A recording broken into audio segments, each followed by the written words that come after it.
জীবিত থাকা সত্ত্বেও ভোটার তালিকায় একেবারে ১৩ জনের বেশি মৃত। এই ঘটনাকে কেন্দ্র করে এলাকায় তীব্র চাঞ্চল্য ছড়ায়। আরান্ডি ১ নম্বর গ্রাম পঞ্চায়েতের প্রতাপনগর এলাকায়। জানা গেছে ওই এলাকার ২৬১ নম্বর বুথে সবিতা ঘোষ, গৌরচন্দ্র ঘোষ, চন্দ্রশেখর রায় সহ ১৩ জনকে ভোটার তালিকায় মৃত ব্যক্তি বলে দেখানো হয়েছে। এছাড়াও ভোটার তালিকায় ৯ জন ব্যক্তির নাম রয়েছে যা ওই এলাকার বাসিন্দাই নয়। এলাকার মানুষজন ওই ব্যক্তিদের চেনেন না। ভোটার লিস্টে মৃত মহিলা সবিতা ঘোষ জানান, গতবারই লোকসভায় ভোট দিয়েছি এই ভোটার কার্ডেতেই। কি করে ভোটার লিস্টে মৃত হয়ে গেলাম তা জানি না। ভোটার লিস্টে এইরকম থাকায় খুবই আতঙ্কিত হয়ে রয়েছি। যদিও রেশন, লক্ষ্মীর ভাণ্ডার ও বিভিন্ন সরকারি সুযোগ সুবিধা থেকে বঞ্চিত না হয়। প্রশাসনের কাছে আবেদন জানাচ্ছি দ্রুত ভোটার লিস্ট থেকে মৃত থেকে জীবিত যেন গণ্য করা হয়। উল্লেখ্য, মুখ্যমন্ত্রী মমতা বন্দ্যোপাধ্যায় এলাকার বাড়িতে বাড়িতে গিয়ে ভোটার তালিকায় কোনো গরমিল আছে কিনা তাই নেতা কর্মীদের নির্দেশ দিয়েছিলেন। তারপর থেকে নেতা কর্মীরা সেই কাজে ঝাঁপিয়ে পড়েছেন। প্রতিদিন বাড়িতে বাড়িতে গিয়ে ভোটার তালিকায় নাম পরিচয় খতিয়ে দেখছেন। তৃণমূলের আরামবাগ জেলার চেয়ারম্যান স্বপন নন্দী একই কাজে প্রতাপনগর এলাকায় গিয়েছিলেন। সঙ্গে ছিলেন তৃণমূলের অঞ্চল সভাপতি মুন্সি ইকবাল সহ অন্যান্য নেতাকর্মীরা। ভোটার তালিকার নাম খতিয়ে দেখার সময় এই গরমিল ধরা পড়ে। এই ঘটনায় জানাজানি হওয়ার পরই আতঙ্কগ্রস্ত হয় ওইসব মানুষজনেরা, কারণ যে কোনো মুহূর্তে তাদের সমস্ত সুযোগ সুবিধা বন্ধ হয়ে যেতে পারে। এই ঘটনায় স্বপন নন্দী ঘটনায় দায়ী করেছে নির্বাচন কমিশনকে। তার অভিযোগ, বিজেপি তৃণমূলকে জব্দ করতেই কাজ করে চলেছে তারা। যদিও সেই অভিযোগ করিয়ে দিয়েছে আরামবাগের বিজেপির বিধায়ক মধুসূদন বাগ। তিনি বলেন, তৃণমূলের নেতা কর্মীরা অহেতুক উত্তেজনা তৈরি করছেন। ভোটার কার্ডের সাথে আধার কার্ডের সংযুক্তি করে বায়োমেট্রিক পদ্ধতিতে ভোটদান করলে আসল ও নকল ভোটার ধরা পড়ে যাবে।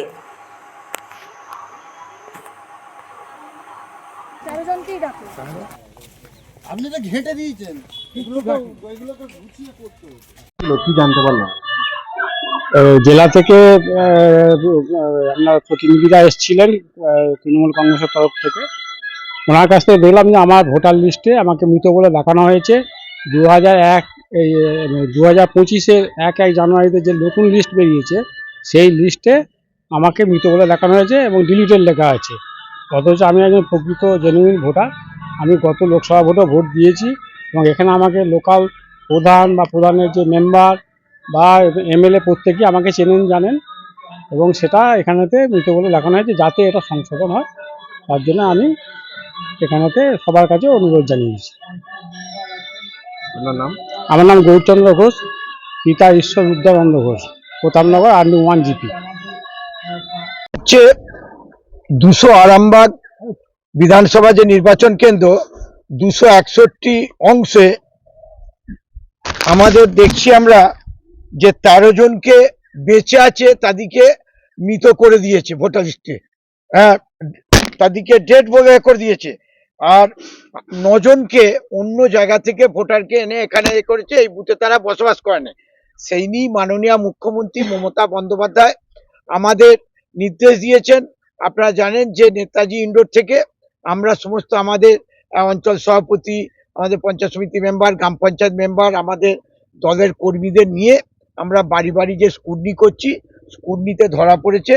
সেই নিয়ে যাতে এদের ভোটার লিস্টে যাতে নামটা ওঠে, আমরা এইগুলো সব করে আমাদের দলনেত্রীর কাছে আমাদের যে কমিটি করে দিয়েছে, আমরা সেই সুব্রত বক্সি, আমাদের অভিষেক বন্দ্যোপাধ্যায় ওদের নেতৃত্বে যে কমিটি করে দিয়েছে, আমরা সেই কমিটির কাছে আমরা এইসব নামের লিস্টগুলো করে ভোটার লিস্টে যার যার নাম বাদ গেছে সেইগুলো সব করে আমরা সমস্ত কাগজ করে দিয়ে দেবো। আর পরশুদিন আমাদের রাজ্যে ডেকেছে, সেখানেও আমরা এইসব কপিগুলো দেবো। এটা বিজেপি নতুন ভাবে একটা করছে যে বেঁচে আছে মানুষগুলো কিছুকে মেরে দিচ্ছে, মৃত বলে করছে, আর অন্য জায়গা থেকে ভোটার এনে এইখানে করছে। যেমন ওরা হরিয়ানায় করেছে। ভোটার লিস্টে নাম ঢোকানো এবং ভোটে কারসাজি করা এটা তৃণমূল কংগ্রেসের কারবার। কারণ আমরা এর আগে বহুবার দেখেছি যে বাংলাদেশি ভোটারকে এখানেতে ঢুকিয়ে দেওয়া হয়েছে।